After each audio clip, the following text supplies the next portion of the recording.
자, 먼저 이제 각 옥션의 좀 장점과 단점 한번 체크를 해보죠. 먼저 이제 커뮤니티 칼리지로 가서 하겠다. 집안 사람들이 온갖 아이디어를 다 짰는데 어, 학비가 너무 많이 들지 않느냐. 그래서 학비를 좀 낭비하고 싶지 않다. 그러니까 커뮤니티 칼리지는 한국 학교 정도 한 뭐 5, 600만 원 정도 되거든요. 그 정도면은 할 수 있으니까 그렇게 가서 해보지 할겠느냐라는 그냥 단순한 생각이죠. 한국에서 대학을 다니면 한 5, 600만 원 드는데 예를 들어서 뭐 광운 뭐 특별학교를 또 말하면 안 되겠죠. 그러니까 뭐 이런 거 있잖아요. 한국에 뭐 스카이가 있고 그다음 그 레벨이 있잖아요. 그래서 뭐 예를 들어서 이제 그 밑에 학교들 아 그래서 어느 학교라고 얘기 안 하겠습니다. 네. 그런 학교 그러니까 인서울이긴 한데 인서울의 그 변두리 학교들 그다음에 아니면 지방 캠퍼스 다니는 애들 정도 되는 애들은 그 학교를 다녀도 한 5, 600만 원 들고 그러면은 어차피 뭐 그 학교 나와가지고 미국으로 석사 같은 거 하러 갈 거다 이런 생각이 있는 분들은 애시당초 그냥 미국에서 공부를 하는 게 좋지 않겠느냐. 그래서 학비를 비슷한데 그냥 가자 이렇게 결정을 하는 거죠. 근데 이제 아셔야 되는 거는 여기서 편입을 할 때 한국에서 바로 한국 대학의 성적을 가지고 바로 미국 대학으로 편입하려는 사람들은 아까도 말씀드렸지만 어느 과목을 그쪽에서 인정해 주느냐. 그리고 또 GPA 관리를 신경을 써야 되는데 하다가 GPA 한국 대학에서 GPA가 실패할 경우 모든 것을 처음부터 다시 시작해야 되는 그런 단점이 있습니다. 한국에서 이제 여기는 지금 요거는 한국 중하위권 대학이나 전문대를 갈 때 얘기예요. 그다음에 자, 그다음에 또 학교를 다니면서 GPA를 관리하면서 토플과 IELTS를 따로 또 강남 같은 데 나가가지고 이런 학원 다니면서 해야 되니까 굉장히 그 바쁘고 힘들고 또 학원비 비용도 요즘에는 만만치가 않죠. 그죠? 그리고 더 문제는 뭐냐면 한국에 있는 토플 학원, 아이엘츠 학원을 다니면 시험 치는 기술만 가르쳐 주지 이게 영어 실력이 전반적으로 오르지 않는다는 게 가장 큰 문제예요. 그죠? 그렇기 때문에 영어권에서 공부한 경험이 없기 때문에 가가지고 대학에서 적응하는 데 힘이 많이 든다. 그죠? 자, 그 다음에 이제 미국으로 아예 1학년 때부터 커뮤니티 칼리지를 가는 경우, 이때는 그 보통 이게 2-4라고 보통 얘기하는데, 커뮤니티 칼리지에서 2년을 하고, 그 다음에 다시 마지막 2년을 이제 4년제 대학으로 가는 거죠. 내신이 안 좋고 안 좋은 학생도 할 수 있기 때문에 장점이 있고요. 그 다음에 학비도 비슷하게 들고, 그 다음에 예를 들어서 이제 뭐 UC 버클리 같은 데 갈 수 있다더라 뭐 이런 얘기를 들어서 UC 버클리 갈 수 있거든요. 네. 그런데 왜냐면 그 캘리포니아 주립대는요. 그 캘리포니아 주립대의 어떤 일정 쿼터를 그쪽 커뮤니티 칼리지에서 트랜스퍼 하는 학생의 쿼터로 딱 몇 명까지 받아야 된다는 게 법적으로 정해져 있어요. 그렇기 때문에 트랜스퍼 하는 학생들에게 일정 그 쿼터를 줘야 되기 때문에 나름대로 공부를 열심히 하고 하면 잘 됩니다. 근데 자, 이제 바로 이제 한국 고등학교 졸업하고 난 다음에 뭐 토플 한 80점, 60점 이런 거 받아도 커뮤니티 칼리지에 갈 수 있으니까 갔단 말이에요. 갔는데 또 가니까 커뮤니티 칼리지라고 해도 영어로 수업을 하잖아요. 그러니까 그게 적응이 잘 안 돼서 영어 실력을 없으면 전혀 힘들 수 있다. 또 하나는 영어 실력이 좋지 않은 경우에는 그 커뮤니티 칼리지에서 GPA 관리가 어렵기 때문에 편입에 필요한 GPA 관리 그게 실패할 경우는 다시 처음부터 다시 새로 시작해야 된다.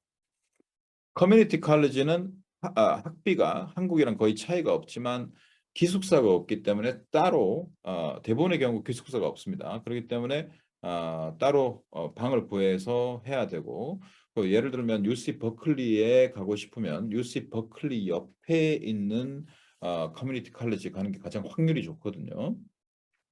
그 확률이 좋은데 그러면 예를 들어서 버클리 옆에 있는 그 샌프란시스코 아닙니까? 그쪽에가 생활비 장난이 아니죠. 그죠? 여기 여러분 보시면 알겠지만 밴쿠버도 굉장히 비싼 곳인데 여기서 혼자서 아무리 조그만 방을 하나 빌려가지고 산다고 해도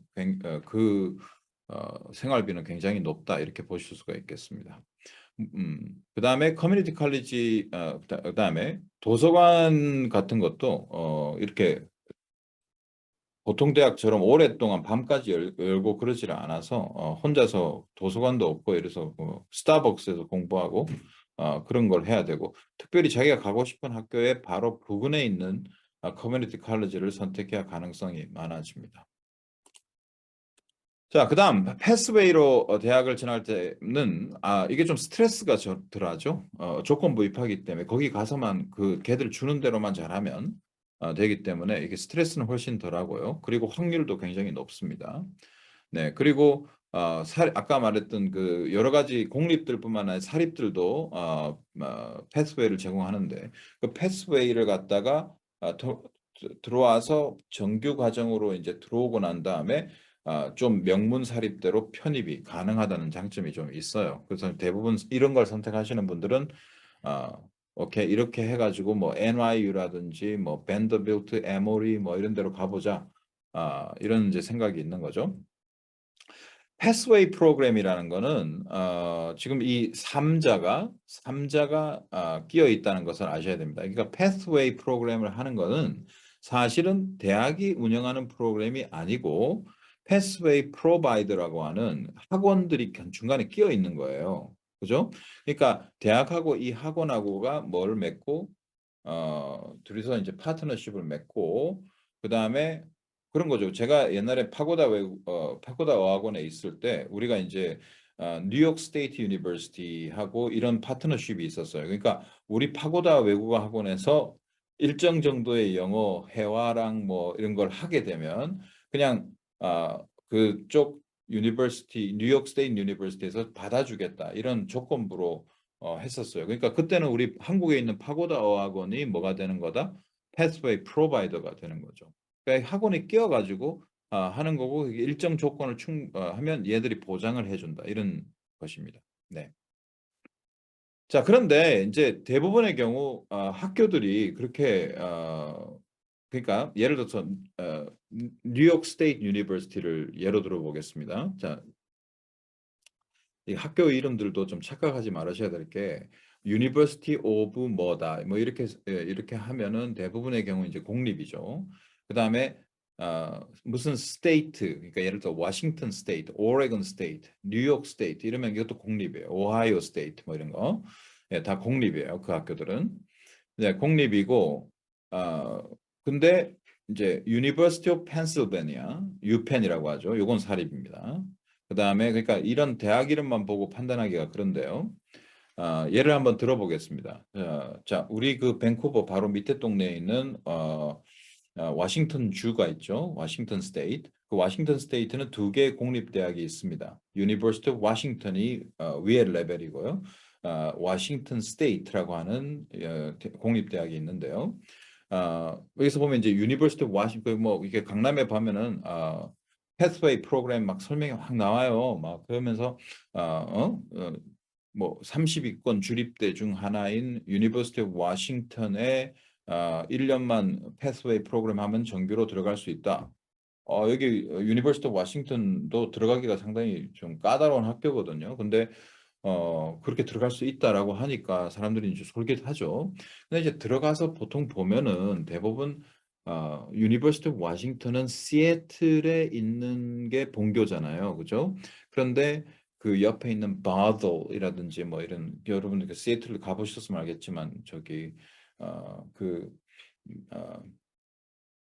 그 주변에 이제 시애틀 주변에 이런 광역 시애틀 중에 이제 그런 학교들이 유니버시티 워싱턴 분교들을 갖고 있는 경우가 많거든요. 근데 그리로 보통 보내가지고 하고 계속 이제 얘기하는 건 시애틀로 편입할 수 있다 이런 식으로 이제 얘기를 하지만 애들이 그렇게 옮기기가 그렇게 쉽지 않아요. 그러니까 그다음에 제가 하고 있었던 그 파고다에서 우리가 하고 있었던 그 뉴욕 스테이트도 사실은 뉴욕 스테이트 유니버시티가 공립이고요. 그게 공립이죠. 그다음에 어, NYU라고 하는 데는 사립입니다. 그 뉴욕 유니버시티는 그건 사립이고 그래서 뉴욕에서 제일 잘 나가는 그 주립대는 뉴욕 스테이트 유니버시티입니다.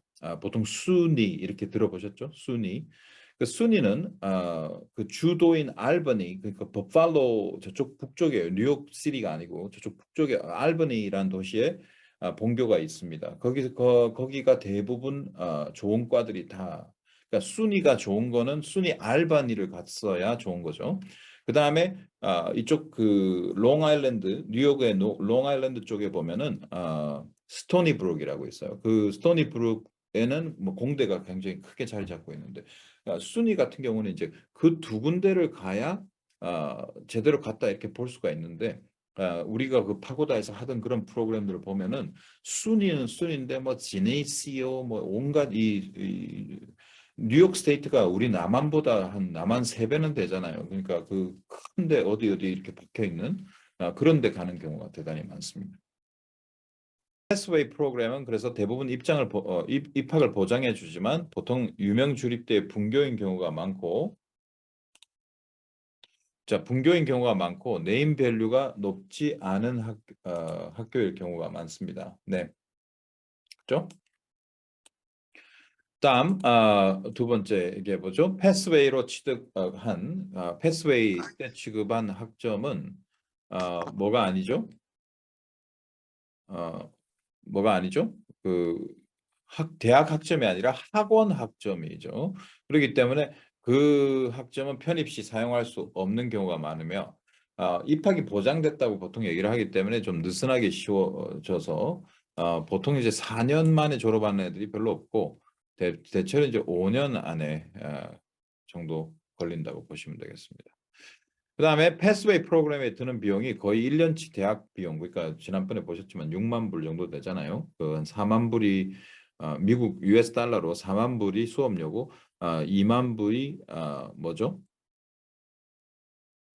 2만 불이 사는 돈이에요. 그러니까 그 2만 불은 변하지 않고요. 패스웨이 프로그램은 좀 싸게 한다. 그리고 당연히 학점이 안 인정되는데도 그렇게 비싸게 받는 거죠. 근데 막 거기서 뭐 장학금을 준다 뭐 이렇게 해가지고 이게 사람들이 보면은 그러니까 학원 수업인데 학교 수업에처럼 비싸게 때려놓고 거기다가 얼마를 깎아준다 아니면 뭐 장학금을 준다 이런 식으로 얘기를 해서 하는데 좀 그런 부분들이 좀 사탕 발림인 것 같은 느낌이 많습니다. 네. 그 다음에 이제 이 학교에 들어왔는데 갑자기 더 좋은 학교로 내가 편입을 하고 싶다. 이런 생각이 이제 들 수 있겠죠. 그런 경우에는 카운슬러가 얘가 아니 패스웨이로 우리 학교에 들어와서 조건부로 입학을 시켜줬더니 다른 학교를 간다고 카운슬러의 도움을 받기가 무척 힘들기 때문에 혼자서 다 준비를 해야 되는 그런 경우가 생깁니다. 자, 그다음 마지막 옵션인 IELTS나 토플 공부해가지고 바로 지원하는 거에 장단점이죠. 디렉트 엔트리. 자, 지금 현재 내신이 3.0에서 한 3.5, 3점대 초반, 2점대 후반 이렇기 때문에 아까도 말씀드렸던 대로 최상위권 대학은 아니고 지금 캐나다에서는 지금 어떤 걸 SFU나 아니면은 그 뭐 SFU 밴쿠버에 있는 그 다음에 아니면은 온타리오에 있는 웨스턴 퀸즈 뭐 맥길 이런 학교들을 이제 생각하고 계신 분들 어, 바로 지원을 할 수 있습니다. IELTS 성적만 있으면 그죠? 토플 80이나 IELTS 6.0 정도의 실력을 준비하면 미국의 100에서 200권 대학 바로 진학하고요. 한 100점에서 7.0 정도의 실력을 준비하면 50에서 100위권이 가능하지만 고등학교 시절 때부터 이제 영어 공부를 근데 제가 이건 바람직하다고 생각해요. 만약에 패스웨이 프로그램이나 이렇게 편입을 하거나 이렇게 하지 말고 공부를 하겠다라고 마음을 먹은 그 시점부터 바로 토플이나 아이엘츠 공부를 해서 바로 지원해서 바로 대학에 들어가면 제 생각에는 시간 낭비, 그다음에 여러 가지를 전략할 수 있습니다. 하위권 대학에서 GPA 관리를 해서 상위권 대학을 편입하는 것은 가능하긴 하지만 그러나 경쟁이 치열한 전공에서는 그러니까 경쟁이 치열한 전공이라는 건 어저께 말씀드렸지만 컴사라든지 뭐 바이오 이런 것들에서는 좀 가능성이 희박하다 이렇게 보시면 되겠습니다. 캐나다 상위권 대학, 그러니까 뭐 아까 말씀드렸지만 퀸즈, 웨스턴 이런 것도 캐나다에서는 굉장히 좋은 대학으로 생각하거든요. 맥길 이런데. 그죠? SFU 이런 데 되게 좋은 학교들이라고 캐나다 사람들은 생각을 해요. 그래서 여기 들어가면 근데 대학이 그냥 널널하게 가는 게 아니라 그 대학들도 자기들이 굉장히 좋은 학교들이기 때문에 그 학교에 굉장히 그 엄격한 것을 요구하거든요. 그래서 1, 2학년 때 이런 GPA 관리가 안 돼가지고 더 낮은 학교로 가거나 보통 1학년 끝나고 난 다음에 유망 전공을 이제 선택하게 되는데 그게 좀 실패를 하게 되거나 그런 경우가 많다는 게 단점이 되겠습니다. 자, 여러분 제가 장단점을 다 말씀드렸으니까 거기서 자기에 맞도록 선택을 하시면 좋겠습니다.